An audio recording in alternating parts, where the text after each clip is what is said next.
संपूर्ण महाराष्ट्र राज्यामध्ये सध्या गणेशोत्सवाचा धूमधाम सुरू आहे.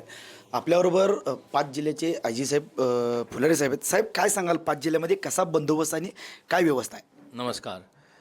या गणेश उत्सवानिमित्त मी सगळ्या नागरिकांना हार्दिक शुभेच्छा देतो.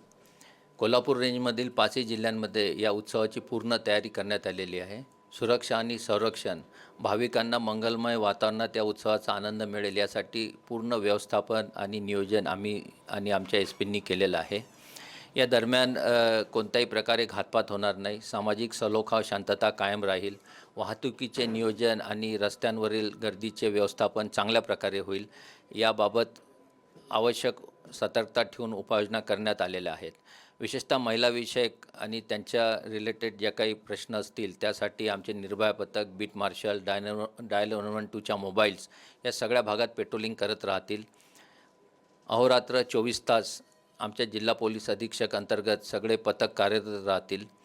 त्याच्यानंतर शेवटच्या दिवशी येणाऱ्या विसर्जन मिरवणुकासुद्धा चांगल्या प्रकारे शांततेत पार पडतील याचे पूर्ण नियोजन झालेलं आहे. यासाठी आवश्यक त्या बैठका, इतर खात्यांसोबतच्या समन्वय ठेवणे, नंतर समाजातील विविध घटकांसोबत संवाद साधणे, हे सगळं नियोजन करून आम्ही प्लॅनिंग केलेलं आहे.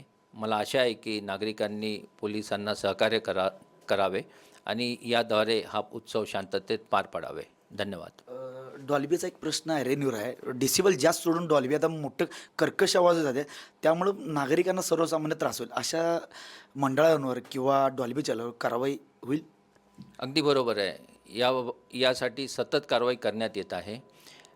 ज्या मंडळांवर आणि डॉल्बी चालकांवर, मालकांवर मागील वर्षी ध्वनी प्रदूषणाचे खटले दाखल करण्यात आले होते, त्यांचं रेकॉर्ड काढून त्यांना नोटिसेस संबंधित न्यायालयामार्फत देण्यात आलेल्या आहेत. या सगळ्या मंडळाचे पदाधिकाऱ्यांनी डॉल्बी मालक यांना संबंधित पोलीस स्टेशन येथे बोलून यावर्षीसुद्धा ताकीद देण्यात आलेली आहे. आणि काल गणेश स्थापना दिवशी ज्या डॉल्बी चालकांनी ध्वनी प्रदूषणाची मर्यादा ओलांडली त्यांच्यावरसुद्धा खटले दाखल करण्यात येत आहेत. त्याच्यानंतर इतर प्रदूषणसुद्धा या उत्सवादरम्यान होणार नाही यासाठी आम्ही समाज प्रबोधनाचा सल्ला दिलेला आहे. एक गाव एक गणपती या योजनेलासुद्धा आम्ही प्रोत्साहन दिलेलं आहे.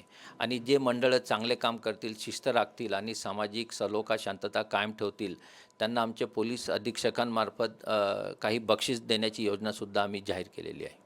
जे हद्दपार 5 जिल्ह्यात गेले ते काही दिसत, त्यांच्यावर कठोर कारवाई सध्या होत आहे, पण तरीसुद्धा कुठेतरी कमतरता अशी वाटते पोलीस स्टेशनमार्फत. आम्ही यासाठी जे सक्रिय गुन्हेगार आहेत, जे रेकॉर्डवरचे गुन्हेगार आणि सतत समाजकंटक कारवाया करत असतात, अशांची यादी सगळ्या जिल्ह्यांमध्ये, सगळ्या पोलीस स्टेशन्समध्ये तयार केलेली आहे. आणि त्यांना अटकाव करण्यासाठी प्रचलित कायद्यांमध्ये जे तरतुदी आहेत त्यांचा पुरेपूर वापर करण्यात येत आहे. यासाठी एस-पी आणि ॲडिशनल एस-पी यांना अधिकार प्रदान करण्यात आलेले आहेत.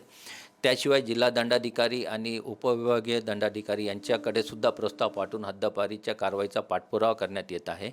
आवश्यक ठिकाणी त्यांचे बंधपत्र आणि जामीनदार घेण्यात येत आहेत. आणि याद्वारे आम्ही या समाजकंटकांवर आणि गुन्हेगारांवर नियंत्रण ठेवण्याचा पुरेपूर प्रयत्न करणार आहोत. आपल्यावर होते आय-जी साहेब यांनी सांगितलं आहे की 5 जिल्ह्यामध्ये गणेशोत्सव शांततेमध्ये शुभेच्छा दिल्या.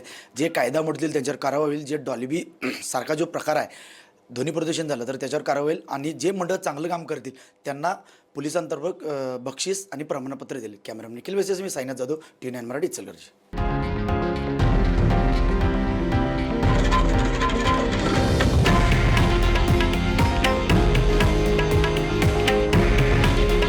हे आहे देशातील नंबर 1 न्यूज नेटवर्क आणि आपण पाहत आहात TV9 मराठी. काळजी तुमची, हित महाराष्ट्राचं.